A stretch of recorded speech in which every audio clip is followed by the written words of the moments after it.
Hey, welcome to the podcast. It's your host, Brittany Taylor. I have an awesome guest today, Wil Shelton. I'm super excited to have Will on. Let me give you a little bit of Will's bio, then I'm going to bring him right on.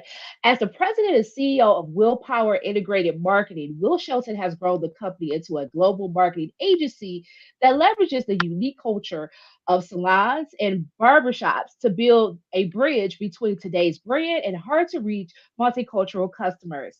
Because of his deep connections and understanding to the beauty industry, Will is able to help both growing and legacy brands produce creative campaigns that authentically speak to the multicultural consumer.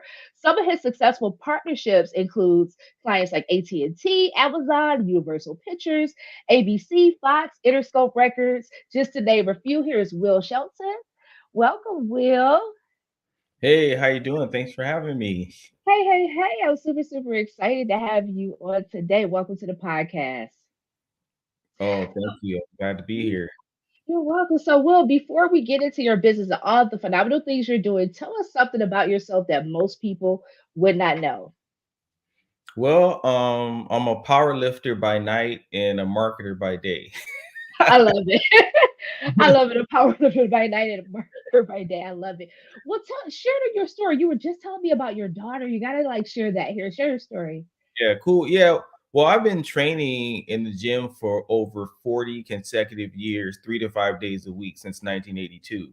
That's when I started my venture into lifting weights because one thing I realized is that not only do I lift the weights up, but the weights lift me up as well.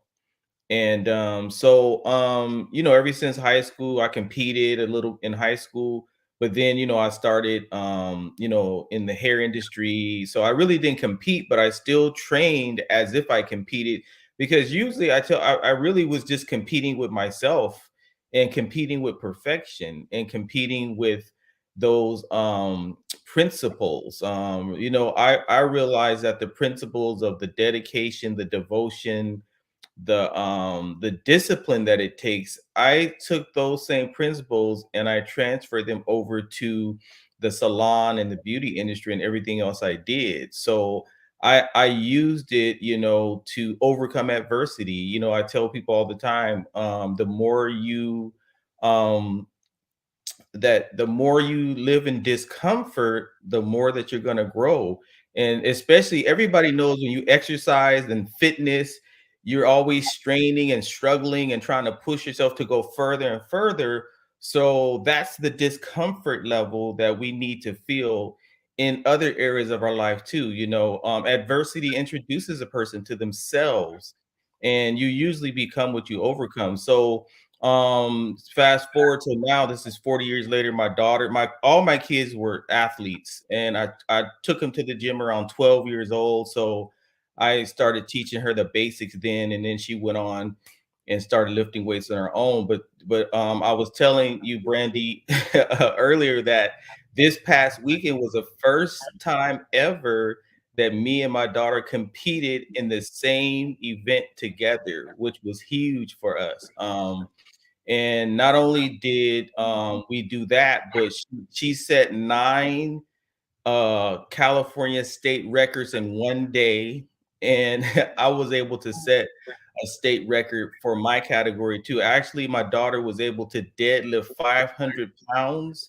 She squatted 446 pounds and bench pressed 250.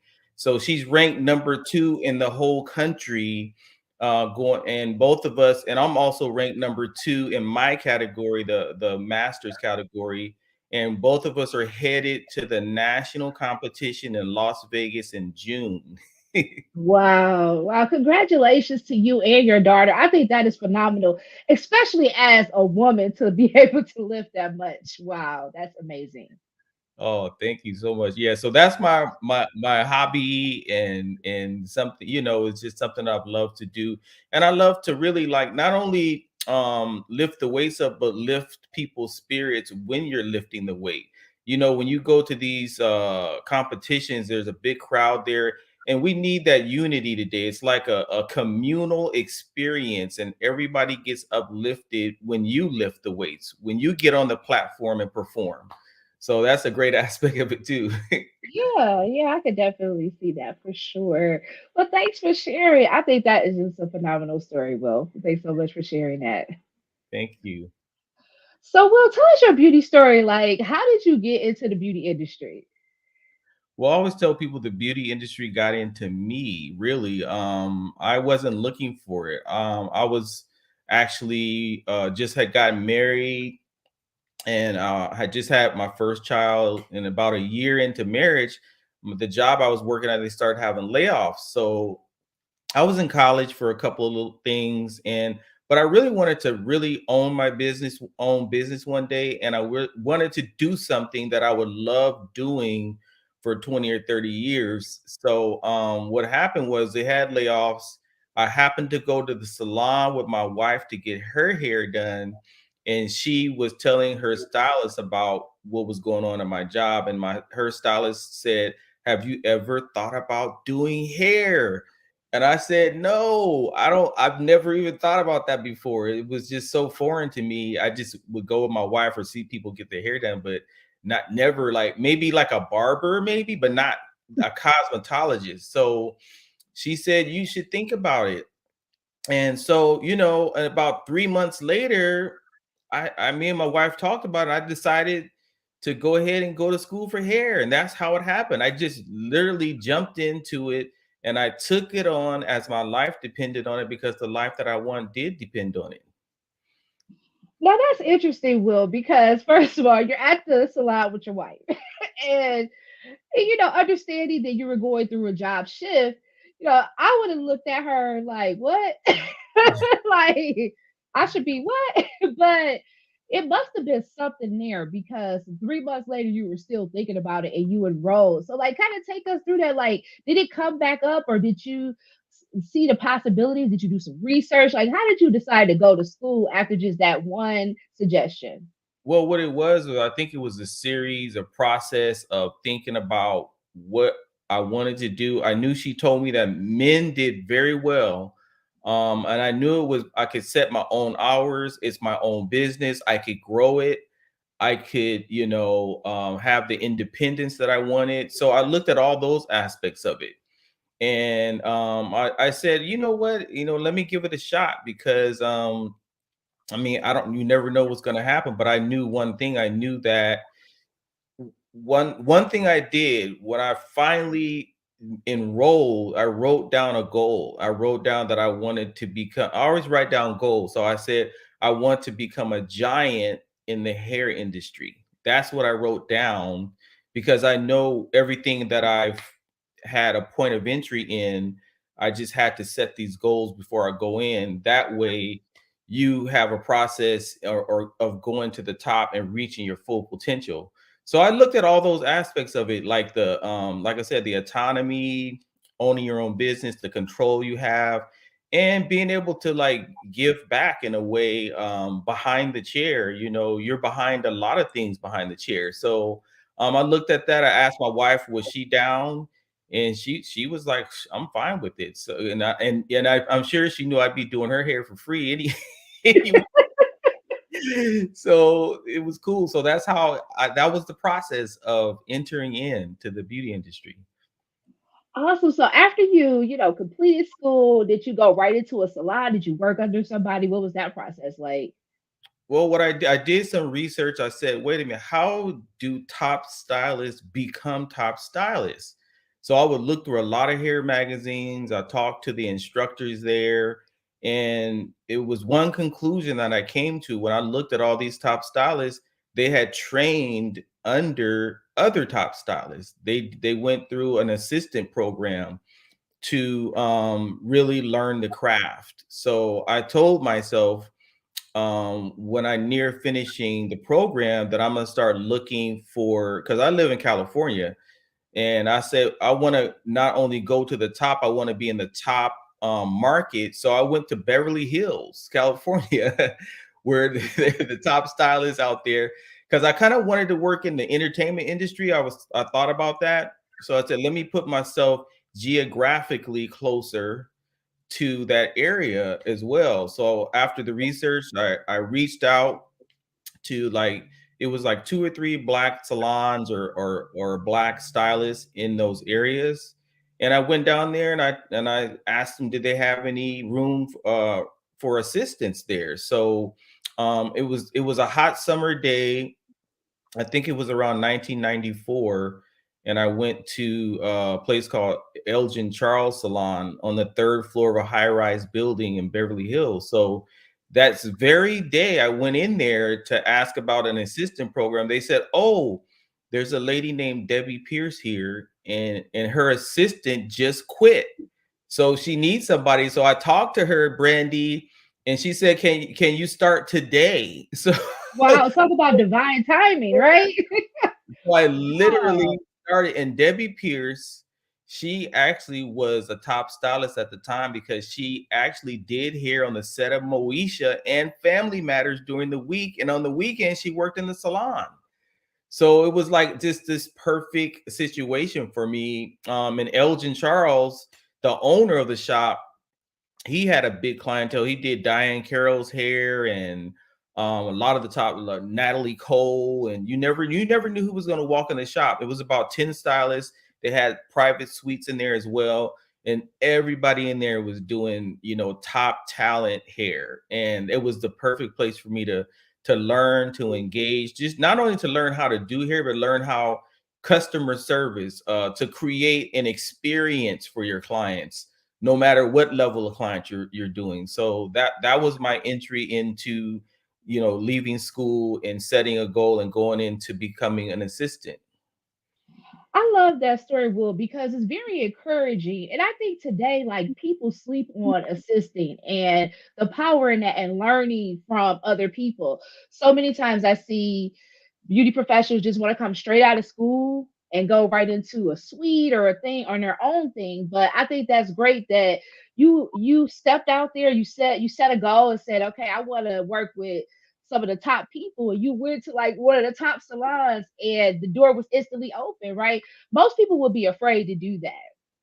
Yeah, they would. But I think you should be afraid not to do it, really. I mean, I think I tell people, fear is false evidence appearing real. And we all have those dark corners in our minds, those dark neighborhoods in our minds that we walk through and we think we can't get to the other side. So and maybe we think we're not enough sometimes, or we don't have enough. But I think people should start believing that they can do more than what they really have ever done before, and trust the progress, not just the process, trust the progress that you have to go through. And I think that you people will be amazed if they just stepped out there and made a decision and just stood flat-footed and said, I'm going to do this no matter what, because everything that I want is on the line. So I think if they change the mentality, change the mindset that they have, and other thing is, not just don't just think you know it all because you come out of school.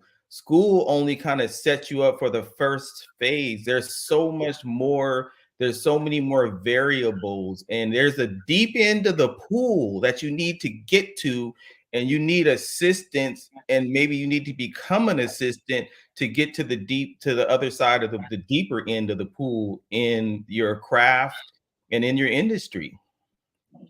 Yes. So fast forward, you assisted and you worked in this awesome salon. Now I know you eventually went on to own your own salon. So kind of share like a little bit of that journey with us. Yeah, well, when I went in there, I wanted to really just learn how to do different techniques, as far as hair, whether it was a weave or whether it was round brushing or blow drying. I mean, just the techniques that and build a real foundation so that when I left there, I had the professionalism. I had not just the ability, but I had the accountability, because I tell people your accountability is more important than your ability is in life, in this thing, because your clients are counting on you. Your kids are counting on you. Your wife is counting on you. Your life is counting on you to measure up to the standards. So these are standards that are set for you, and you want to be a standard setter. So that's what set me up. After that, I went on and I opened up my own shop, not too far from where I lived because I didn't live in the Beverly Hills area. But I opened the shop, and I maintained that shop for 10 years, and I took all of those lessons, all of those things that I learned in that shop that I worked at to assist that. I had to call on all those things and more when I opened my shop, and I had that foundation already set.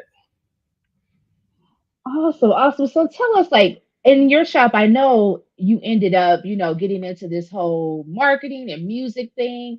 So take us on this journey. Yeah, well, the journey and the story behind the journey is, when I open my shop, I'm doing hair, and there's always a conveyor belt of conversations that go on in shops. As a stylist, as a barber, you can get more out of your clients in 15 minutes than a therapist in 15 years. Right. And, there, you're the one who's maybe like the trendsetter. You have all this information. You're like this sometimes they're almost like a Rolodex for people. Like they want to know where is the best restaurant in town, or because you have so many clients that let you know about restaurants, or let you know about their dentist or their doctor, or what movies out, or because there's so many conversations that go on about television and entertainment.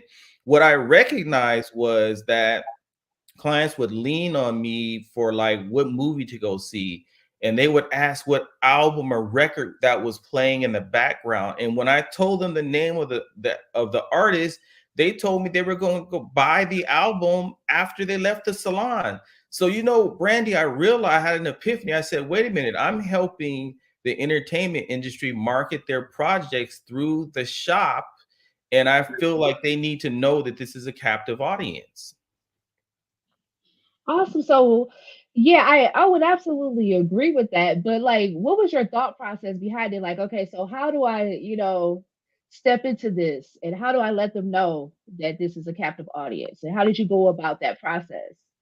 Well, first I said, wait a minute, this sounds like a great idea. I don't know if anybody's ever done it or thought about it this way before, but I told myself, first, if I have nothing, I have nothing to lose by doing this. So what I did is I put a proposal together. I had a client that worked in publicity, so she helped me to put a proposal together, and I sent it out to every movie studio and every record label I could think of. And at that time, you had to get the phone book. There was no Google, no internet, none of that stuff. This was like in the mid 90s. So you just had to do it by foot, you just one thing at a time. So I got the list. I sent out the proposal. I let them know this is the captive audience. They spend X amount of dollars, and they were the perfect target audience for film and the different records that come out. And I let them know what's going on in the shop and what they were missing.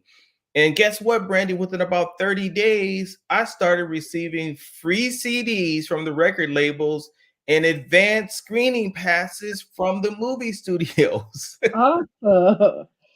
Awesome.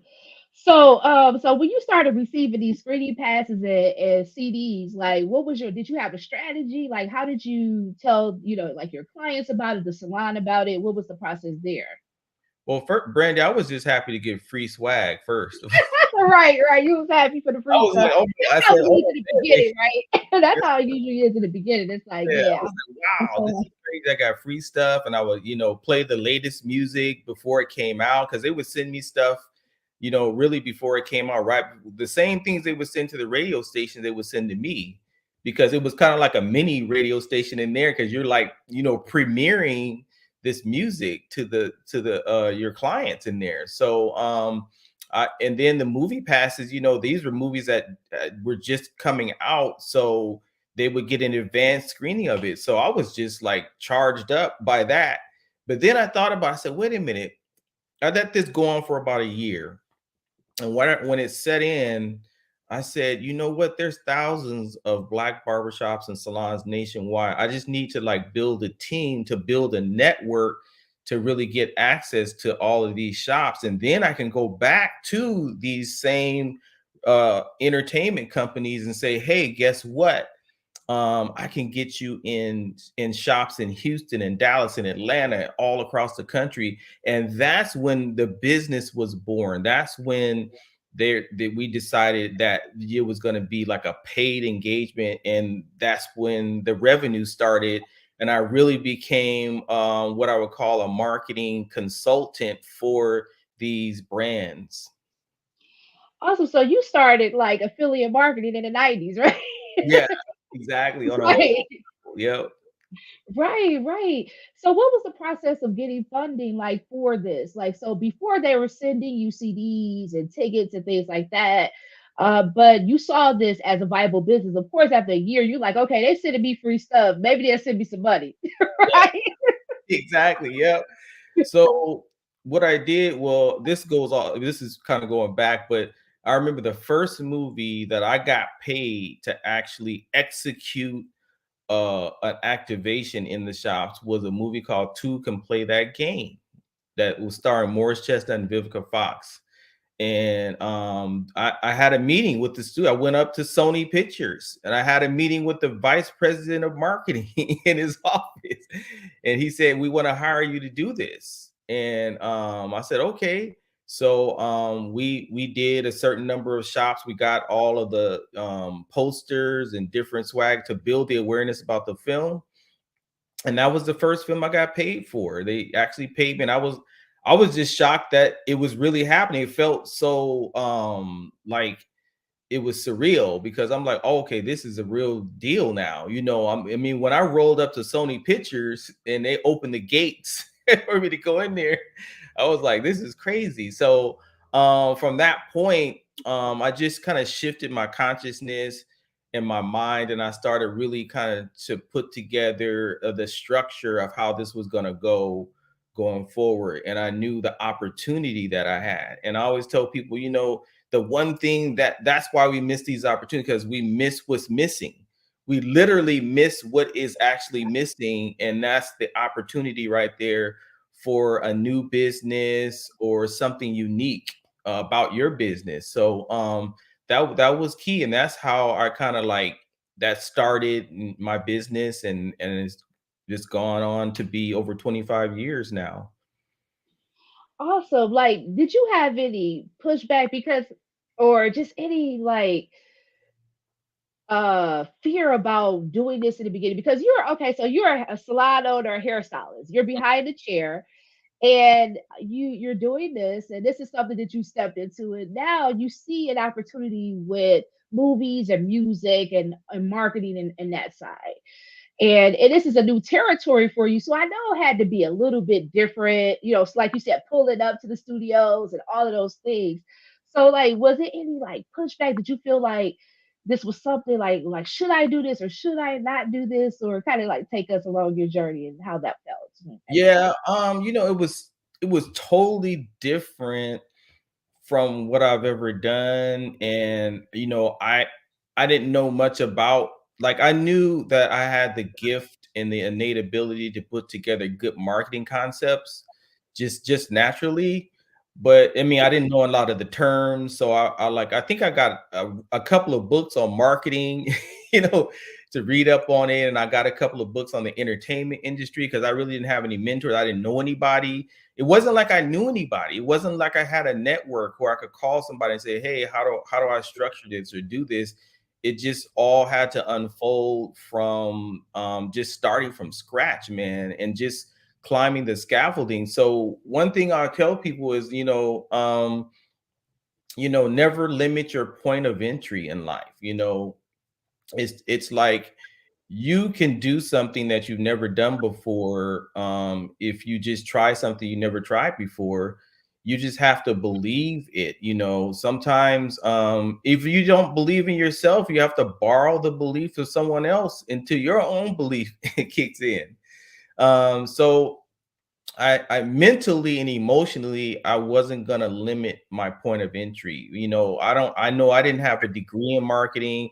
I know all the people that work at these brands, they had degrees, but I knew they needed me because I had the answer. I had the solution. So I knew I had a solution. I knew I had the answer. I knew I had the prognosis and kind of the diagnosis. So that's what took the fear away because I knew I had something that they wanted and that they needed. And beyond that, they needed and wanted this audience. They wanted a black audience that has an insatiable appetite for entertainment and that spends money on that. So that was the process for me, like kind of just going after your dreams as if your life depended on it, because the life that you want does depend on it. And I just took that mindset towards it. And I think what I could share with the audience is just you got to have that mindset first, because even if you have the strategy, even if you have the tactic, if you don't have that mindset that you can win with what you have, then it's going to be hard for you to overcome those doubts that creep in the night. Awesome. It seems like you know when to shift. You know, like when it's time to make a shift, it's like, okay, I'm shifting to the next thing. Mhm. How has that been something that's always was there for you? Like you just knew, okay, it's time to shift. It's time to shift. Yeah, I think with me, I feel like I think the time is always right, to make like a pivot or something.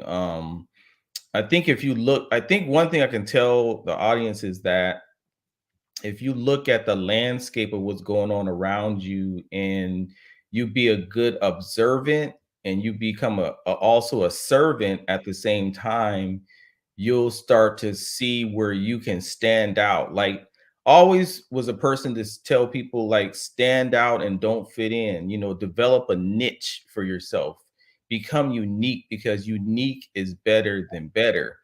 It is, but it's almost like a shift of consciousness even beyond the shift in the marketplace that has to start first. Your consciousness and your mindset has to shift to the degree to where you say, you know what, no matter what happens, I'm going to live on the line. I'm going to trust all of these things that's going on and and I'm going to trust in what I don't see more than what I do see, and that what you don't see is your vision, and that's what people don't see, but you have to create a reason for them to believe in your vision, but you have to believe in your vision before they believe in it. So that's just what it is with me as far as shifts goes, and being able to step into different territories, different industries, and just go in and just become an expert at it and do your research. Well, we're gonna definitely have a lot of quotes, okay, from you. So unique is better than better. I love that. And I want you, you gotta explain. You can't just roll past this one. So tell us how unique is better than better. Well, unique is better than better because I always tell people, you as your business and as your brand, you have to set yourself apart. You can't be a generalist. You got to be a specialist. You can't just scatter your shots. You have to aim a rifle. You have to look at what's the real DNA of Randy, what's the real DNA of Will, what's the real DNA of my company, and you dig into that DNA, and that's where your uniqueness is. That's where your strengths lie, deep in there. So once you figure that out, that's your uniqueness, and that's even better than being better, because when you're unique, you become the choice instead of a choice. Okay. All right, Will. I love that. So fast forward, willpower marketing. Like tell us what you're doing for your clients right now. Like kind of take us into like what you're doing with willpower marketing. Yeah, I'll take you through a few things. Since I started my company, I'll just give you a couple examples of last year. I mean, last year, I worked with Amazon with their movie, the Coming to America movie. They called me to consult with them to spearhead the beauty and barbershop campaigns that they wanted to set out throughout the nation. I worked with MGM Studios on a film called Respect that Jennifer Hudson was starring in. So I spearheaded that for them. I worked with Fox Television on a new show called Our Kind of People. And I helped them to put together a culturally relevant campaign that resonated with African American females. I also did, it was a campaign we did with UCLA Hospital, because sometimes, it's not just entertainment, but since COVID happened, we are all in the same valley of suffering, and we're all trying to heal from that. And there was different types of treatments coming out, and vaccine came out last year. So I kind of turned the shops into pillars of health, where we went in and we helped them to educate them on new treatments and where to get the vaccine, the facts about the vaccine, because a lot of black people weren't able to get it, or a lot of black people have more fear of, they trust the science but they don't trust the scientists, right? so so my job was to go in and educate the barbershops and salons so they can get the information to their clients so we can stay healthy. We had a lot of comorbidities even before COVID happened. Our community deals with high blood pressure, diabetes, and those types of things more than other communities. So we need to learn how to stay healthy and do our blood pressure checks, and learn, how to have better food conduct and things like that, and get insurances and things like that. So I actually worked on those types of things last year too. So that's a lot of what I'm doing, and I'm helping. Just I'm holding these clients and these brands accountable in a way. I wrote a book called The Silent Agreement, The Illusion of Inclusion, because a lot of these companies said they stood in solidarity with us after the George Floyd inflection. And then so they were like, well, we want to do something in the community. But I asked them the question, is your solidarity solid or is it symbolic? Does your stand Mhm. up with your stats? And I told them, you guys want loyalty from the black communities, but they want you to put a ring on it. They want a full commitment. They don't want to shack up with you. They don't want to cohabitate with you. So the way you get to loyalty, I teach these companies, you have to first, to gain loyalty, you have to gain their respect, you have to gain their trust, then you gain their loyalty. So I'm helping them to invest in the black communities in a full commitment way. Also, I think it's definitely needed, because sometimes with things like what happened with George Floyd, it'll be a trend to support and to say we're inclusive and all of that, and then you'll put your, Zendayas or whoever on on the cover for 1 week, and then that's it. So and we support, but I can't say that I see more companies still, trying to be more inclusive. I know Yeah. we still have a long way to go, but I think it's definitely something that needs to be continuously brought to their attention, and they need to be continuously held accountable for these things for sure. Hmm. Because what I can say is we are loyal consumers, right? Black people are loyal consumers. I Yeah. will say, and I'm guilty of it. Like I've been using some of the same products because my mama used them, because my grandma used them for years, and that's how we are. Mhm. And because of that, we need to be recognized in the market more. We need to have more respect, in this in the industry overall. Period. Not just beauty, but just in general as consumers, for sure. Yeah, we need to have the seat at the table, um, Hmm. at all the tables, at the studios, at the global brand tables, because we live in a multicultural, multiracial country now. There is no more general marketing. I mean, so they need to have diversity within those companies so we can bring our point of view, and we can really bring the cultural relevancy to those campaigns, so they have the not on the right depictions of us in their advertisements, and the commitment year round, not just Black History Month and Juneteenth is there, you know. Exactly, exactly. So yeah, so tell us what's the name of your book again? I'll make sure I put the information in the show notes, but tell us how they can get your book. Yeah, you can get the book on Amazon. You can get it on any online book platform, Barnes and Nobles. You can order it on any online book platform. It's called "The Silent Agreement: The Illusion of Inclusion in Black Corporate America." Um, so that's the title of it, and it really it's a book that's designed to take you from a reader to a better leader, and it's really written to get more out of you than you get out of it.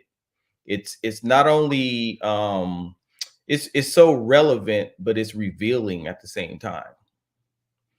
Yes, yes. So I'll make sure I have all of that information in the show notes. Now, Will, I know you're multifaceted. I would definitely call you a serial entrepreneur for sure. And I know your help. You also, because you have a beauty background and you've owned a salon yourself, you also help a lot of salon owners in addition to the entertainment piece that you're doing with these big companies. So share with us some of the things that you help salons with. Well, a lot of the times with salons, I help them, you know, I'll give you an example. You'll see a hairstylist maybe on a local television news segment at Christmas time talking about the latest hairstyles that you can do for Christmas, or the colors for spring. And you see a lot of these top stylists or local stylists in newspapers and magazines.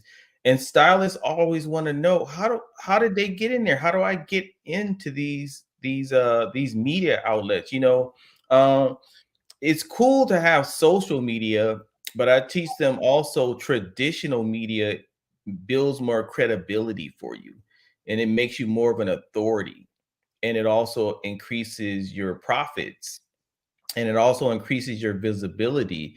So I teach them how to put together a PR kit, a press kit, with all your accolades in there, and how to pitch yourself and your brand to the local news outlets and media outlets, so you can be the one that's doing those segments. Or when they want to talk about the Crown Act, they'll come to your shop and they'll ask you, what do you think about them passing this new Crown Act bill, things like that. And I help them with their marketing structure to really have a hyper focus, how to, you know, put together really good marketing campaigns, and to just to have a larger vision for themselves as a company, and not to really just operate as a mom and pop shop, but operate as like a globally scalable business.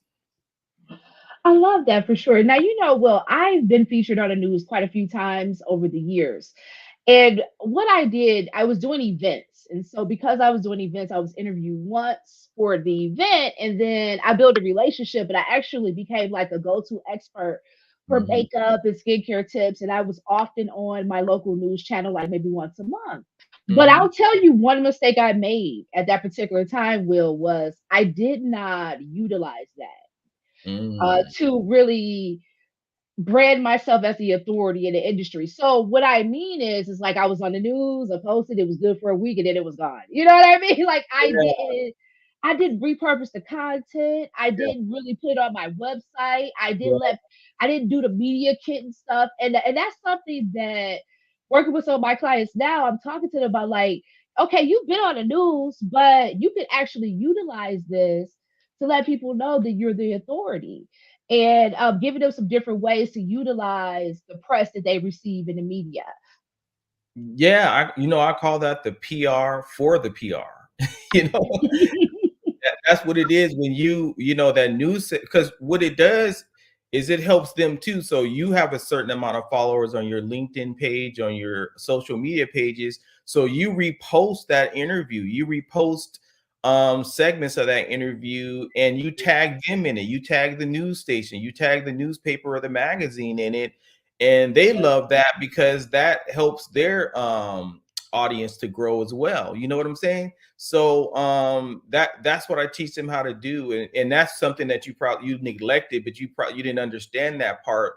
But that's something that also would teach them how to do, is to get more traction out of that, way more. And then you can take those same articles, because once you start doing media, there's a media value that you have. So you don't only stay local, you can go national. The Today Show, Good Morning America. There's so many shows now on streaming channels. You can really increase and expand your media to a whole nother level. Yes, for sure. So, in addition to helping them get like press coverage and their media kit and all those things together, are there any, like, since you're the marketing guy, like, are there any tips that you can share? Like, I know the industry is shifting, like when it comes to like paid advertising. I don't know if you tap into that or not, but like, kind of like talk about the shifts you're seeing in the industry. Some ways the salons can stand out right now. Yeah, ways that can stand out now is, like, look at how you're structured and maybe restructure. Look at, I mean, if you're not already doing classes, I mean, you can do classes online, you can do subscription classes, you can have replays where people go on and they learn about, your techniques for cutting hair. And there's also, there's tons of stylists and barbers that, you can become an ambassador for brands that take you around the world and around the country, and you become an ambassador for them as well. There's so many brands that want to tap into the cultural capital that exists in the shops, and what these shop owners have to offer, not only in the shop but as micro influencers. I mean, think about it. You have 50,000 followers, or however many followers you have the trust of those followers. There's brands like Ford and AT&T and T and all kind of different brands that's looking to partner with you so that you can generate revenue from your social media in a very like organic way, and maybe introducing your followers to new products. I mean, I do this all the time when I work with film and television companies to promote a new film. I work with influencers and shop owners and stylists, and they post the trailer for the movie. They post about the screening, and they invite their followers to come to the local screening with them. We have all kind of incentivized giveaways that they give away to their followers. They give away swag items to their shop owner, so they become the trendsetters in their community around, the things that they're doing, and that just helps to expand their brand and grow their business and increase their profits. Definitely, I think a lot of salons and stylists sleep on those opportunities. One of my clients, she started training with a popular color brand, and they actually had her traveling all over. They gave her all the training that she needed, and she just has to do maybe like a class every now and then for them. But she's been able to increase her income and really expand her brand through working with this company and becoming like a trainer for them and an educator for them. So it's so many different opportunities out there. Don't be afraid to step out and do different things, diversify your income and finding different ways to use your skills in order to, make another income stream for you for sure. I think that's something that people sleep on as well. And with the influencer marketing and all of those things. So thanks for sharing that, Will.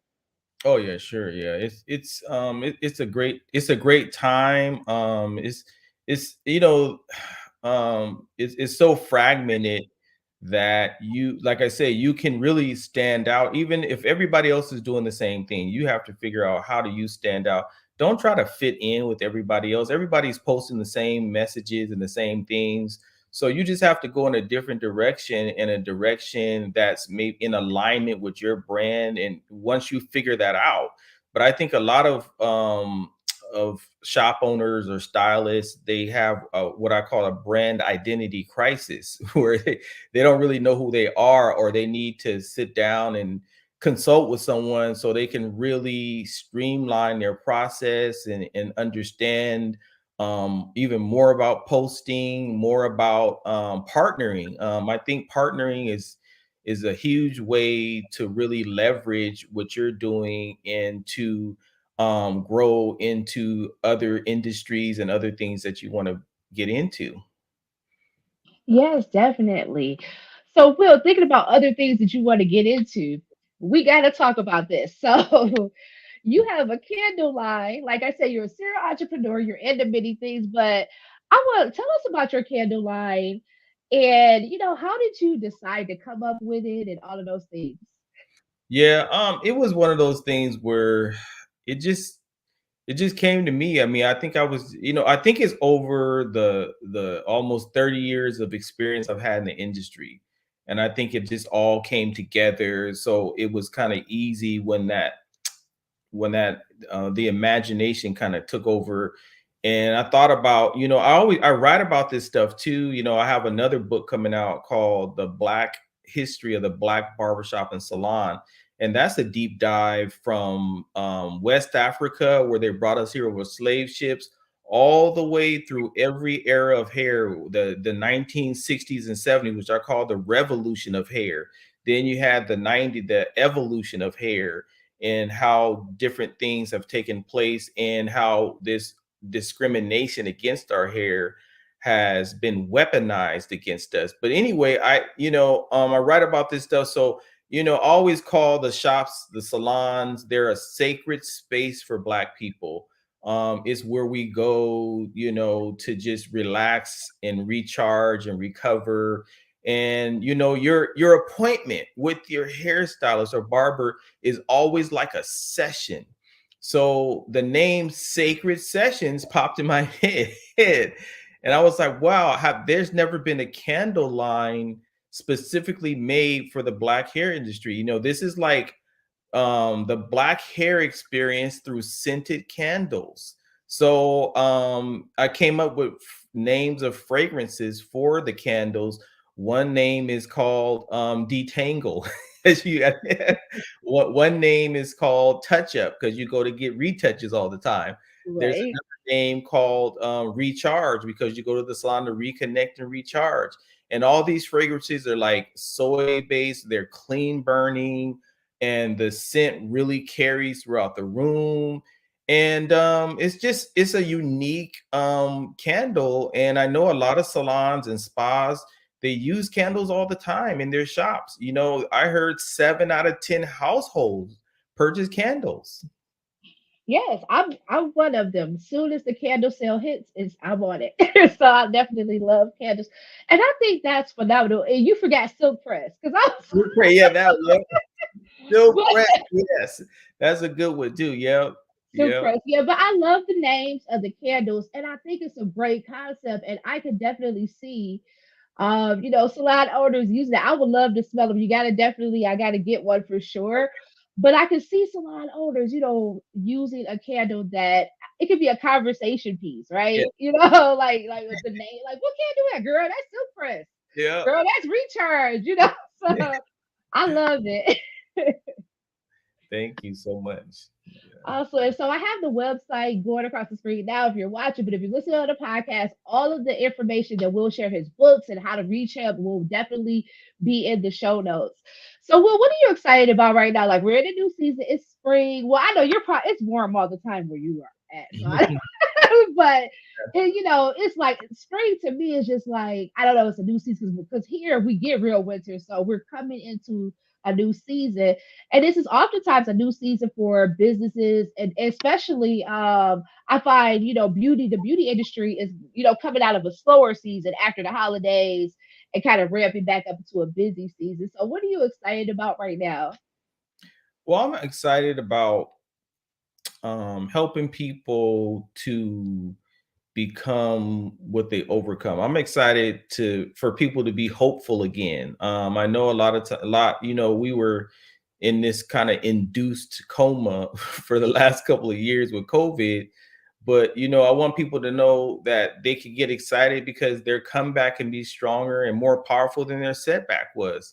I'm excited because life, there's so many opportunities out here. Even there were even opportunities within the crisis which we're still going to. So I always tell people, why waste a good crisis? you know We sometimes we have to recognize that, and maybe it's gotten to that point now where we have to be ambidextrous again, where we have to use both our hands and really get into it and realize that good enough is not good enough anymore, and that we have what it takes, and we just have to have the perseverance, because one day our life is going to flash before our eyes. We want to make sure it's worth watching. So what's your pet peeve? Like, what would you like to see shift in the industry?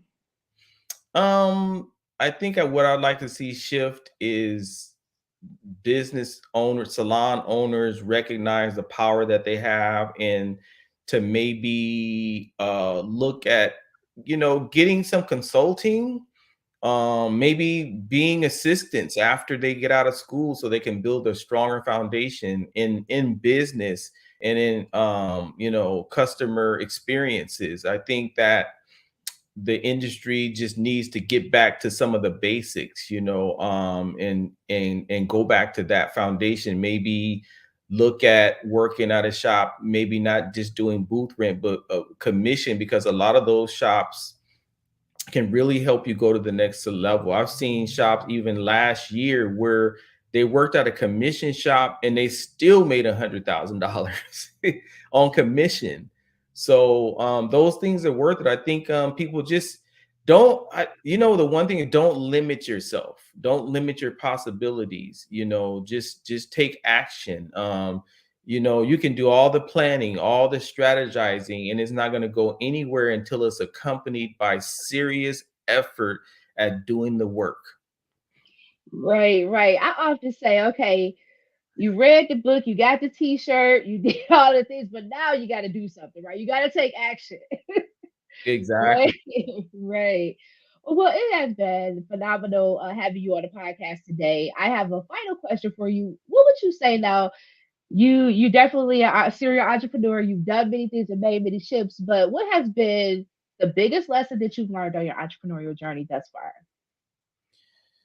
To not let anyone convince you that you can't achieve your dreams, that they don't know you like that, and they have no idea who you really are. So don't waste time trying to convince them. You keep working on your plan, you keep working on your purpose, and you handle your business, because what you do speaks louder than what you say. Awesome. Will Shelton, everybody. As always, stay great, and we are out. Bye.